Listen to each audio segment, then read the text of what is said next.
So good morning, students. This is Ganesh sir. Welcome to SS Technology. We are in reading session and we are reading You Can Win, written by Shiv Khera. And what is he saying? He says that winners don't do different things. They do things differently. Yes. Winners जे असतात ते वेगळ्या गोष्टी करत नाही. ते प्रत्येक गोष्ट वेगळेपणाने करतात. So we are on this, page. Yesterday we were learning about knowledge is not a power. Now we are on page number 28. Open page number 28.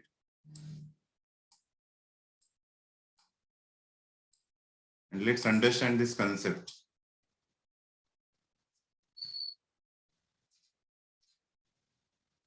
So education takes many forms. Education takes many forms. Like what? It is not just grades or degrees. Education काय आहे? Grade किंवा degree नहीं है. A+, B+, असे grade नहीं है. It is not a education. So what is it? So they have given us 5 points. First point, cultivating our strength. आपली जी ताकद आहे ना, strength, ती कल्टिवेट करणे. ना आपली ताकद काय आहे? विचार एक आपली ताकद आहे. एज्युकेशन मुळे तुमचे विचार स्ट्रॉंग बनू शकतात. So educate your mind, educate your heart, educate your brain, educate your thinking power. So जर तुम्ही हे बदललं, कारण त्याच्यावरती आपण बघणार आहोत एज्युकेशनचं महत्व असलेल्या एका स्त्रीला आज आपण बघणार. Okay. Second point, learning. What is second point?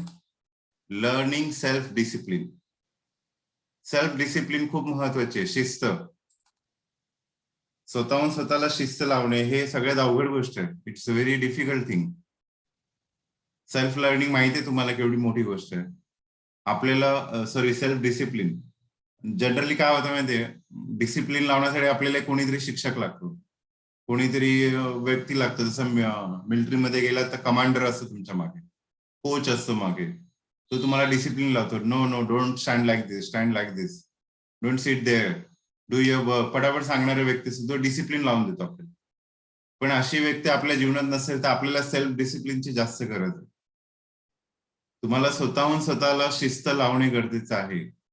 जर तुमचं 6चं सेशन आहे, you have to get up at 5:30. Self discipline मध्ये आलं पाहिजे तुम्ही. सेल्फ डिसिप्लिन मध्ये तुमचा अभ्यास सुद्धा येतो की नाही, मी रोज फिक्स केलेल्या टायमिंगलाच अभ्यास करणार. माझ्या भाषेमध्ये मी सेल्फ डिसिप्लिनला काय बोलतो माहितीये? It is appointment with God.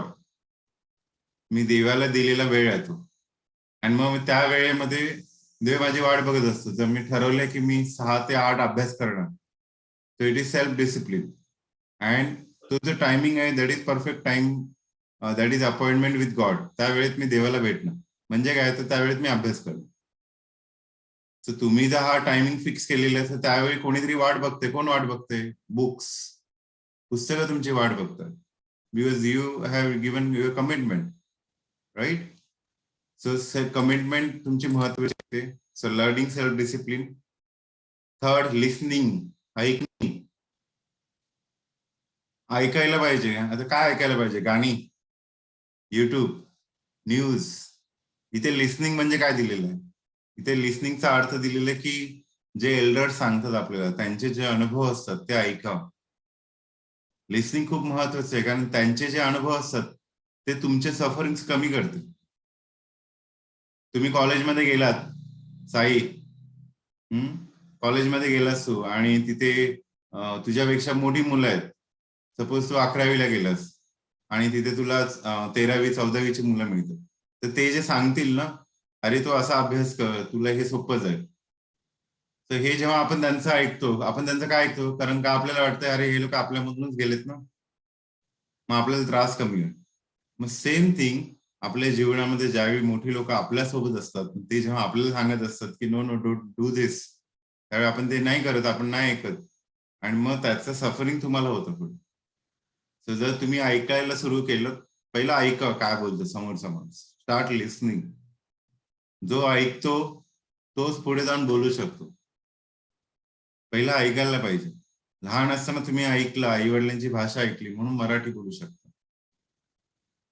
So ऐकणे हा जीवनातला सगळ्यात पहिली पायरी. तुमच्या जीवनाची.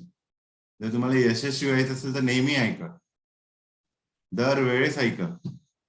आज पण आपण ऐकणार आहे, एका थोर व्यक्तीला ऐकणार, ती व्यक्ती तिचे अनुभव शेअर करणार. Next point, eagerness to learn. शिकण्यासाठी इच्छा, इगरनेस पाहिजे. येस, मला शिकायचंय, प्रत्येक गोष्ट शिकायची मला. शिकण्यासाठी इगरनेस पाहिजे. हा इगरनेस तुमच्यामध्ये अत्यंत महत्वाचा. ज्याला इगरनेसला आपण असं बोलू शकतो की जिज्ञासा. येस, मला शिकायचं. मग काही असू दे, जी गोष्ट मला टफ वाटते ती मी शिकायला जाणार. ती हेलन बोलते ना, keep your face to the sunshine, you cannot see the shadows. So eagerness to the knowledge, learning. तुम्हाला जे शिकायचंय ते शिकण्यासाठी इगरनेस पाहिजे. Eagerness to learn, that is keep your face to the sunshine. It is really difficult. खूप अवघड आहे ही गोष्ट. नेक्स्ट पॉइंट काय दिलेला आहे, developing characteristics leading to success. तुमच्यामध्ये असे काही गुण आणा की तुम्हाला सक्सेस कडे घेऊन जातो. मग सक्सेसफुल बनवणारे गुण कोणते?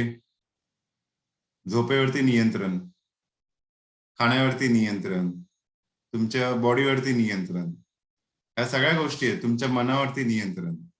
तुम्ही युट्यूब बघताय, बघा, पण अर्धा तास बघा, त्याच्यावरती नका जाऊ. Fix your time. It should not go beyond 2 ते 3 तास 4 तास. काही लोक 8-8 तास युट्यूब बघत बस, मोबाईल हातात आला की युट्यूब बघतात. सो इट्स तुम्ही स्वतःला वेळ द्या. असं नाहीये की तुम्ही वेळ नाही द्यायला पाहिजे. स्वतःला द्या रोज. आठवड्यातला एक दिवस फिक्स करा की त्या दिवशी मी मस्त मजा करणार, किंवा महिन्यातला एक दिवस फिक्स करा की त्या दिवशी मी धमाल करणार, त्या दिवशी मी कोणाचंच नाही ऐकणार. Give time to your self.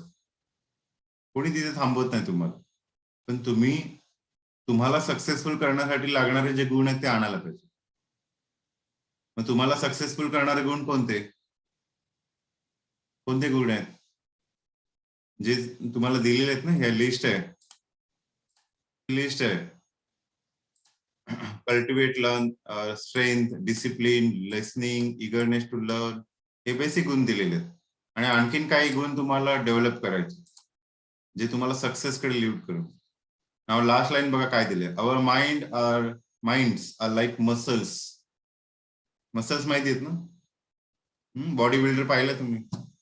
Yes, Utkarsh, have you ever seen body builder? मग त्याचे मसल्स असतात ना, ते हळूहळू मोठे होत जातात. बघा त्याचे मसल्स कसे बनतात तेच लेखकाने दिले. Our mind are like muscles that can stretch or shrink. Stretch पण होऊ शकतात किंवा श्रिंक पण होऊ शकतात. It all depends on how much and how little we exercise them. If you think education is expensive, try ignorance. अर्थ सांगतो मी तुम्हाला. सो लेखक काय सांगतो, तुमचं मन कसं आहे, आपलं मन कसं आहे, एका मसल प्रमाणे. त्याला तुम्ही स्विंग करू शकता किंवा स्ट्रेच करू शकता. It depends how much you are doing exercise. म्हणजे गणित तुम्हाला अवघड जाते, फिजिक्स, केमिस्ट्री, बायोलॉजी, कुठलाही असू दे, इतिहास, भूगोल, नागरिकशास्त्र, इंग्लिश, सायन्स मध्ये तुम्हाला काय, त्याची जेवढी प्रॅक्टिस करणं तेवढं ते तुम्हाला येणार. जेवढी कमी प्रॅक्टिस करणं तेवढं ते तुम्हाला येणार. It is just like our muscles. तुम्ही सूर्यनमस्कार करता, तुम्हाला जाणवत असेल की तुमच्या आता शरीरामध्ये बदल झालेले, तुमची उंची वाढलेली आहे, तुमच्या चेहऱ्यावरचे हावभाव बदललेले आहेत. इतर मुलांसारखे तुम्ही दिसत नाहीत. You are looking totally different. Why is that so? असं काय होतं? Because you are doing exercise every day. तर तशीच एक्सरसाइज सुद्धा तुम्हाला रोज करायचे फॉर युअर माइंड. ओके, तर त्यासाठी काय करायचं? सिम्पली आपल्याला मोटिवेट करणारे जे लोक आहेत त्यांचे व्हिडिओ बघायचे. सक्सेसफुल लोक आहेत त्यांचे व्हिडिओ, जे फेल्युअर झाले त्यांचेही व्हिडिओ बघा. ते का फेल झालेत हेही बघा. Understand their stories also. What exactly they made mistake, that you need to understand. Rather मी तुम्हाला हे सांगेल, फेल्युअर लोकांना जर अभ्यास केला तर तुम्ही लवकर शिकाल. त्यांनी काय चुका केल्यात हे कळते तुम्हाला. इथे लक्षात. सो जो फेल्युअर आहे त्याचा पहिला अभ्यास करून बघा. जो सक्सेसफुल आहे त्यांनी त्या अडथळ्यांना पार केलेलंच आहे. कशा अडथळे पार केले हेही तुम्हाला समजेल. त्या दोन्ही व्यक्तींचा अभ्यास करा. जे फेल झालेले आहेत आणि जे पास झालेले. तुम्हाला नुसतंच 10वी आणि 11वी आणि 12वी पास नाही व्हायचंय, ग्रॅज्युएशन करायचं नाही, किंवा नुकतंच तुम्हाला इंजिनियर आणि डॉक्टर नाही बनायचं. असे तर लाखो करोड पडून आहेत. काय उपयोग आहे त्यांचा? इट इज जस्ट पेपर आहे. तुमची डिग्री एक पेपर आहे, त्याला तुम्ही फाडून टाकली तरी कोण विचारणार नाही. डिग्री इथे आली पाहिजे माइंड मध्ये. न डिग्री घेतलेला व्यक्ती मी दाखवतो तुम्हाला आज, ज्याने सामाजिक एवढा मोठा बदल केलेला आहे की कागदाचा एक तुकडा नाही त्याच्याकडे. लहानपणी शिकायचं होतं पण शिकता नाही आलं परिस्थितीमुळे. हातात आलेलं कागद वाचताना मला कोणी पाहिल, माझा नवरा मला मारेल, तो कागद खाऊन टाकला तिने. अशा स्त्रीला आपण भेटणार आहोत. So let's stop here. We will meet tomorrow. We will understand these points again. And these are the points which will help you to build your attitude. तुमचा पॉझिटिव्ह ॲटिट्यूड बिल्ड करण्यामध्ये हे गुण कामाला येणार. So thank you very much. We will meet tomorrow.